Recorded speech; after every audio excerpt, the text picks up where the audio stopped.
2 years ago, in May of 2005, I proposed a solution for sexual predators and for tort reform and for Social Security.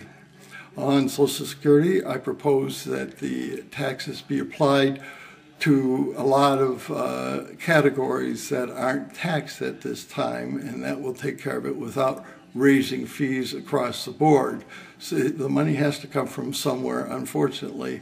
If Congress had just paid the Social Security Fund fair exchange or fair interest all during the years that they were borrowing on it for maybe 2.5% when inflation was over 10%, then Social Security would be solvent now.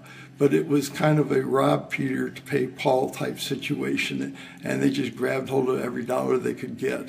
And as a result, Social Security is in the straits it is right now. And those in Congress and in Washington have to share in the burden of that responsibility of what they've been doing to the taxpayers.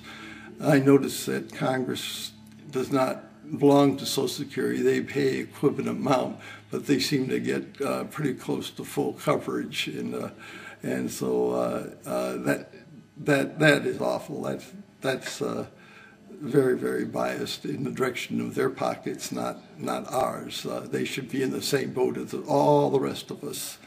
On tort reform, I did recommend that any attorney that takes a case on contingency, if he loses, he will be responsible for the other side's full attorney's fees, because he's suing the other guy hoping that he'll settle for 10 cents on the dollar. And then they don't have to go to court. And regardless of the strength of his case, he's kind of bleeding him by legalized blackmail by saying that, well, it's going to cost you this much in court. Then, so the insurance companies settle before it goes to court because they have to pay for their legal fees. And as a result, it goes on all of our rates, and we wind up paying a huge amount for the different services just because of the attorney's fees. I think the Chamber of Commerce came up with $3,500 per family per year just to pay for the attorneys, and that's ridiculous. That's got to change. I have more to add to that, but I will do that on a follow-on letter.